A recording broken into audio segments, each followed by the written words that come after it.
perlu perhatian yang khusus ya untuk sumber karbohidrat dan sumber protein. Jadi maksud dan tujuan kita bentuk komite ini untuk membantu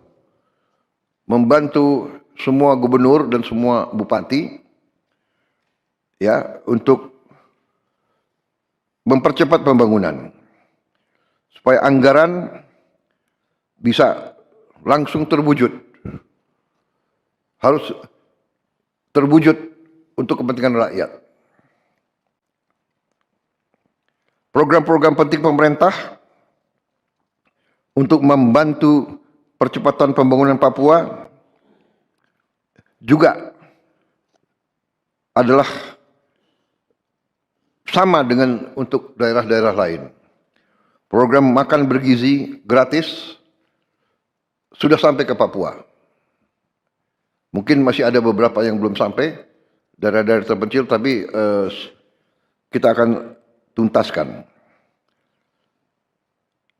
Sekolah rakyat juga harus juga dinikmati sampai di tiap kabupaten. Kampung nelayan tentunya di daerah pesisir. Pembangunan fasilitas umum, ketahanan pangan, food estate, ini menjadi prioritas. Jalan Trans Papua juga harus kita tuntaskan supaya akses ke semua bagian dari Papua lebih baik, membuka daerah-daerah yang terisolasi, juga agar harga logistik bisa kita potong, kita kurangi. Selain swasembada pangan, juga swasembada energi. Jadi kita berharap tiap daerah juga nanti swasembada energi. Saya kira Papua punya sumber energi yang sangat baik dan Menteri ESDM juga sudah merancang bahwa daerah-daerah Papua harus menikmati hasil daripada energi yang diproduksi di Papua. Di samping itu, kita ujungnya nanti daerah-daerah yang sulit, kita harus dengan menggunakan tenaga surya atau tenaga air. Teknologi tenaga surya sekarang sudah semakin murah dan ini bisa untuk mencapai daerah-daerah yang terpencil. Juga tenaga hidro juga sekarang ada hidro yang mini yang bisa juga dipakai di daerah-daerah yang terpencil. Ini semua adalah supaya ada kemandirian tiap daerah. Kalau ada tenaga surya dan tenaga air, tidak perlu kirim-kirim BBM mahal-mahal dari daerah-daerah lain. Dan juga nanti kita berharap di daerah Papua pun harus ditanam kelapa sawit supaya bisa menghasilkan juga BBM dari kelapa sawit. Juga tebu menghasilkan etanol. Singkong, kasava juga untuk menghasilkan etanol. Sehingga kita rencanakan dalam 5 tahun semua daerah bisa berdiri di atas kakinya sendiri, swasembada pangan dan swasembada energi. Dengan demikian, kita akan menghemat ratusan triliun untuk subsidi, ratusan triliun untuk import BBM dari luar negeri.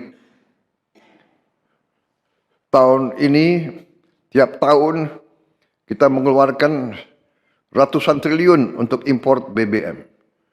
Kalau kita bisa tanam kelapa sawit, tanam singkong, tanam tebu, pakai tenaga surya dan tenaga air, bayangkan berapa ratus triliun kita bisa hemat tiap tahun.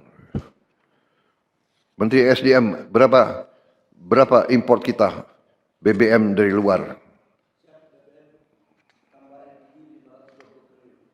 520 triliun. Bayangkan, kalau kita bisa potong setengah, berarti ada 250 triliun. Apalagi kita bisa potong 500 triliun.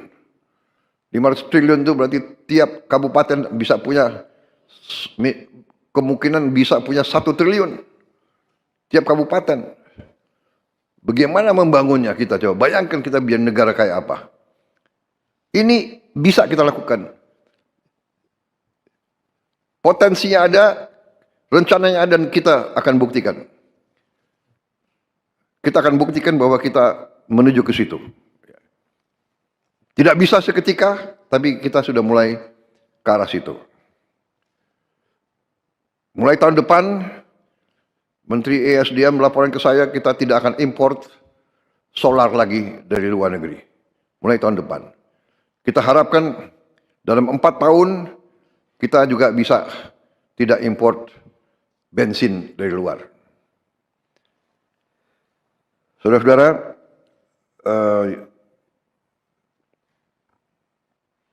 yang saya minta para bupati, para gubernur, koordinasi yang sangat dekat sama komite dan sama pihak pusat dari Bappenas, ya, dan menteri-menteri terkait, sehingga bagi kita jelas prioritas saudara apa. Silakan saudara-saudara merancang, para bupati sama gubernur, apa yang menjadi perhatian utama saudara-saudara, kesulitan utama saudara-saudara, prioritas saudara-saudara. Tidak mungkin kita bisa selesaikan semua seketika. Tapi kalau kita punya prioritas saudara-saudara, kita akan cocokkan dengan kemampuan yang bisa kita lakukan sekarang. Yang jelas dana otonomi khusus, ya, yang tahun ini belum dicairkan, ya, Menteri Keuangan. Dana otonomi khusus Pak sudah dicairkan Pak semuanya untuk tahun ini 12,696 triliun Pak. Tahun ini. Ini akan jadikan 1 tahun depan. Tahun depan berapa dana otonomi khusus? Dana otonomi khusus tahun depan agak turun Pak, di anggaran tahun 2026 itu sebesar 10 triliun.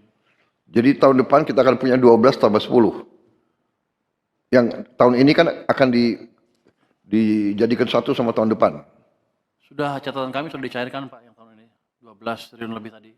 Sudah dicarikan? Sudah Pak. Tahun depan ke daerah-daerah? Sudah, ke daerah-daerah semua Pak. Sudah, ya, berarti. Para gubernur sudah? Sudah? Oke, tahun depan kita coba kalau ada penghematan di bidang lain kita samakan kembali, ya. Ya. Tapi saya minta benar-benar para gubernur, bupati bertanggung jawab, ya.